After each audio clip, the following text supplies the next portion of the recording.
నమస్తే, this is Aurya. Welcome to our channel. మియాపూర్లో జరిగిన ఒక వరకట్న వేధింపుల హత్యగా మనం చెప్పుకోవచ్చు. అది ఆత్మహత్య అయినప్పటికీ కూడా. సో వరకట్నం తీసుకోకూడదు అనేది మనకి 1961 చట్టంలో ఉంది. మరి అయినప్పటికీ కూడా వరకట్నాలు కొనసాగుతూనే ఉన్నాయి. ఇది ఒక తెలుగు రాష్ట్రాల్లోనే కాదు, ప్రపంచవ్యాప్తంగా కూడా రకరకాల పద్ధతుల్లో ఈ వరకట్నాన్ని తీసుకుంటున్నారు. సో ఈ కొన్ని ఫేస్బుక్ పరిచయాలు కూడా ప్రేమగా మారి తర్వాత వరకట్న వేధింపులుగా మారి ఇలాంటి ఉదంతాలు జరుగుతున్నాయి. దీనికి సంబంధించి డీటెయిల్స్ ఇవ్వడానికి సీనియర్ జర్నలిస్ట్ దుర్గా వడ్లమణి గారు ఉన్నారు. వారితో మాట్లాడదాం. నమస్తే మ్యామ్. నమస్తే అండి. మ్యామ్, వరకట్నము. సో ఇప్పుడు నా ఏజ్ ఒకటి, నాకన్నా కొంచెం మీరు సీనియర్. సో మీ రోజుల్లో కూడాను వరకట్నం అనేది ఉందా?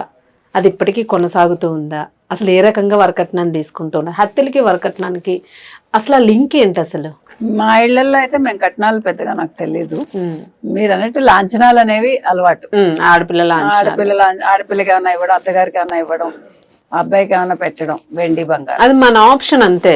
అది ఆప్షన్. అది కానీ అసలు అంటే చెయ్యాలని ఉండదు. ప్రాంతాలను బట్టి మారుతుంది. కోస్తా వాళ్ళు ఎక్కువ చేస్తారు, గోదావరి జిల్లా. మీకు రాయలసీమలో పెద్ద కట్నాలు అడగకుండానే మర్యాదలు ఎక్కువ చేస్తారు. ఇక్కడ లాంఛనాలు అవన్నీ తెలియదు. అది వాళ్ళ ఆచారాలు అంతే. అంటే అదేంటంటే ప్రాంతాన్ని బట్టి, అంటే మీ వసతులను బట్టి కూడా ఉంటుంది ఆ రకంగా. కాకపోతే ఏంటంటే కొన్ని కులాల్లో ఆడపిల్ల కట్నంగా ఇచ్చేస్తారు. అది ఆడపిల్లకి పుట్టింటి వాళ్ళు ఇచ్చారు, దాని మీద మగాడికి హక్కు ఉంది. అది కొన్ని కులాల్లో. కానీ కట్నం అనేది ఒకప్పుడు మీకు కన్యాశుల్కం మీకు తెలుసు, బ్రాహ్మణులకి ఎక్కువ ఉండేది. అది అంటే ఆడపిల్లని పెద్దవాడికి ఇచ్చి డబ్బులు తీసుకుని పెళ్లి చేసేసేవాడు. వాడు చచ్చిపోయాక వాడు చచ్చిపోతాడు కూడా. వాడు చచ్చిపోయాక వాళ్ళ గతి ఇంకా అదో గతి.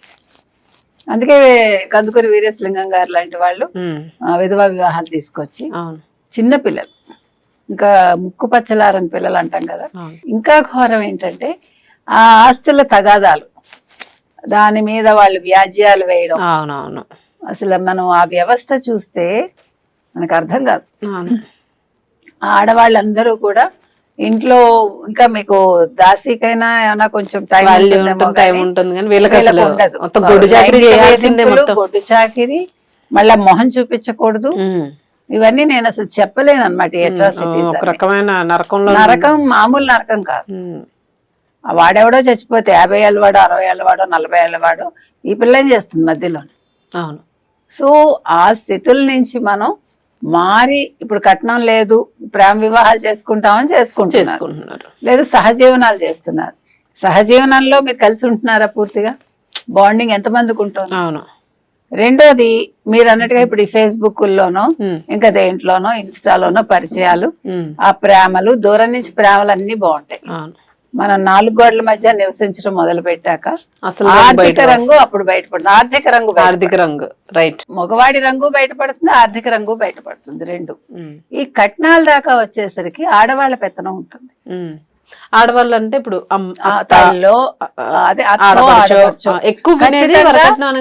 ఖచ్చితంగా. నాకు ఒక ఫ్రెండ్ ఉండేదండి 20 ఏళ్ల క్రితం. అమ్మాయి తమిళియన్, ఏదో పని చేసుకుంటూ ఒక చోట అబ్బాయి చేసుకున్నాడు.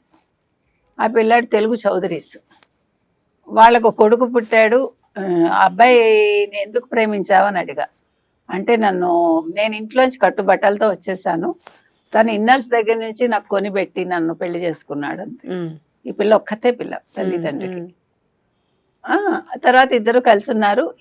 వాళ్ళు హైదరాబాద్ షిఫ్ట్ అయ్యారు. అప్పుడు నాకు పరిచయం అయింది. అయ్యాక తను ఒక హోటల్లో పనిచేసేది, అతను ఎక్కడో చేసేవాడు. ఆ పిల్ల లైఫ్ లో ఆడబడుచు ప్రవేశించింది. అది అమ్మాయి ఏమైపోయింది ఇప్పటివరకు నాకు నెంబర్ లేదండి. మంచి పిల్ల. విడిపోయారంతే. ఈ కట్నం కోసం గొడవలు. నువ్వు ఆ పిల్లని ఎవరినో చేసుకున్నావు, మన వాళ్ళని పిల్లని చేసుకుంటే నీ కోట్లు వచ్చాయి.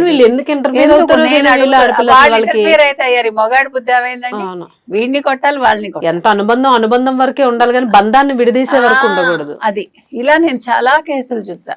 ఇప్పుడు మీరు అన్నారు ఇవాళ మధ్యప్రదేశ్ కి చెందిన బన్సాల పిల్లాడి పేరు, అమ్మాయి పిషిక. ఇప్పుడు కట్నం కోసం ఆ పిల్ల చక్కగా సాఫ్ట్వేర్ ఇంజనీర్, చాలా బాగుంది పిల్ల. నేను అంటున్నది అదే, ఎందుకు చచ్చిపోవటం ఎందుకు? మీరు లవ్ మ్యారేజ్ చేసుకున్నారు, ఉద్యోగం చేస్తున్నారు, చదువుకున్నారు, మీ కాళ్ళ మీద మీరు బతకండి. ఫస్ట్ ముందు పీజీకి వెళ్ళిపోండి. బతకలేరా? మీరు ఫస్ట్ నేర్చుకోవాల్సింది ఏంటంటే ఇన్స్టాగ్రామ్ లో పరిచయాలు లేకపోతే ఫేస్బుక్ లో పరిచయాలు పక్కన పెట్టి ఒకవేళ నేను చేసుకున్నాక నెగిటివ్ ఆలోచించండి. ఎవరినైనా సరే, అవును. ఇంట్లో కుదిర్చిన పెళ్లిళ్ళైనా సరే, ముందు బయట negative ఆలోచించుకో. ప్రేమించిన పెళ్లిళ్ళైనా సరే, ఏదైనా if anything went wrong what I have to do అనే దానికి మీరు సంసిద్ధంగా ఉండండి. అవును. తల్లిదండ్రులు నేర్పించాల్సింది అది. నీకు నచ్చకపోతే వదిలొచ్చే ఇవి కాదు, కొంచెం అడ్జస్ట్మెంట్ ఉండాలి మనకు కూడా. అవును. నేను అలాగని మిమ్మల్ని మీరు సంపూర్ణంగా మార్చుకోమని నేనేం చెప్పను, మన ఇండివిజువాలిటీ కోల్పోమని నేను చెప్పను. మన ఇండివిజువాలిటీ కాపాడుకుంటూనే మనం ఉండగలిగితే ఉండాలి, లేదంటే డెసిషన్ తీసుకోవాలి. చచ్చిపోవటం అనేది పరిష్కారం చేతకాని వాళ్ళు పిరికి పందాలు చేసే పని. అవును. ఇంత కష్టపడి మన అమ్మా నాన్న కని పెంచి పెద్ద చేస్తే వాడెవడి కోసం మనం చచ్చిపోవటం ఏంటండి? అది ఎవరిది అసలు? అత్తగారు ఎవరు? వదిలేసి వచ్చి చక్కగా ఆడబిడ్డ పుట్టింట్లో ఉండి life పోనీ lead పుట్టింటి చేసుకోవాలి. వాళ్ళు రానివ్వలేదు, అవును. ఏ Employee ధైర్యంతో కదా. ఇంట్లోంచి వెళ్ళిపోయావో, ఎవడో ముక్కు మొహం తెలియని వాడితో, అవును. అదే ధైర్యంతో బతుకు అవును. కదా. అంతే అంతే. నేను అంటున్నది అది. ఫస్ట్ నేర్చుకోవాల్సింది ధైర్యం అండి. మీకు కథ తెలుసు, ఒక రాజుగారు నిద్రపోతూ ఉంటాడు, కలలో ధనలక్ష్మి వచ్చి చెప్తుంది నేను వెళ్ళిపోతున్నాను రేపు అంటుంది. సరే వెళ్ళిపో అంటాడు. తర్వాత మొత్తం అష్టలక్ష్ముల్లో 7 లక్ష్ములే నేను వెళ్ళిపోతున్నానంటే వెళ్ళిపోమంటాడు. లాస్ట్కి ధైర్యలక్ష్మి వస్తుంది, నేను వెళ్ళిపోతానంటుంది. నువ్వు వెళ్ళిపోతే ఎలాగా, నిన్ను నమ్ముకునే కదా నేను నన్ను చేపట్టుకుంటాడు, నువ్వు ఉండాలి నాతోట. అది మనిషికి ధైర్యం కావాలి. అంటే కథలు అనేవి మన జీవితాల నుంచి పుడతాయండి. నేను ఈ కథ ఎందుకు చెప్తున్నానంటే, ఫస్ట్ తల్లి తండ్రి మీరు నేర్పించాల్సింది వంశాలు లేకపోతే ఇవి పిల్లాడు ఉన్నాడు వంశవృద్ధి చెందాలి ఇవి కాదు. మొగాడైనా ఈక్వల్ గా పెంచాలి. ఫస్ట్ ఆడపిల్లకి ధైర్యం నూరిపోయాలి. నువ్వు ఏ సిచ్యువేషన్ వచ్చినా ధైర్యంగా ఎదుర్కో. నిన్ను ఎవడైనా చేయబట్టుకున్నాడల్లా చాచి 4 కొట్టని చెప్పాలి. ఏం భయపడమ్మా, లేకపోతే ఏం పట్టించుకోమ్మా, ఇలాంటి పనికిమాలిన మాటలు కాదు. ఫస్ట్ కొట్టిరా నేను చూస్తాను అన్నది. రైట్, ఏం అవసరం. సో ఇప్పుడు ఈ కట్నం కోసం ఎవరైతే ఆడవాళ్ళు చేస్తున్నారో, ముందు ఈ ఆడవాళ్ళని కూడా మీరు బయటకు లాగండి. అవును, శిక్ష వాళ్ళకు కూడా సెట్ అవుతారు. అసలు నలుగురు ముందు ఇంట్లోంచి బయటకు తీసుకొచ్చి 4 పీకేయాలండి. ఈ అమ్మాయి ధైర్యంగా, నువ్వు ఒక సాటి ఆడదానికి తెగించినప్పుడు చేయరు మీరు, సాటి ఆడదానివి నువ్వెందుకు ఇట్లా చేస్తున్నావు, నువ్వు అత్తగారివి, అత్తగారిలా ఉండు అని కొడుకు కూడా బుద్ధి ఉండాలండి, మగాడికి కూడా బుద్ధి ఉండాలి. మగవాడికి ఫస్ట్ ధైర్యం ఉండాలి. మీరు గుర్తుపెట్టుకోండి, మీరు లవ్ మ్యారేజ్ చేసుకోవటం గొప్ప కాదు, మీరు తల్లిని భార్యని ఈక్వల్ గా చూసే ధైర్యం మీకు ఉండాలి. తల్లి తప్పు చేస్తే చెప్పే ధైర్యం ఉండాలి. అప్పుడు పెళ్లిళ్ళు చేసుకోండి, లేకపోతే నోరు మూసుకుని మీ అమ్మ చూసిన సంబంధం చేసుకోండి.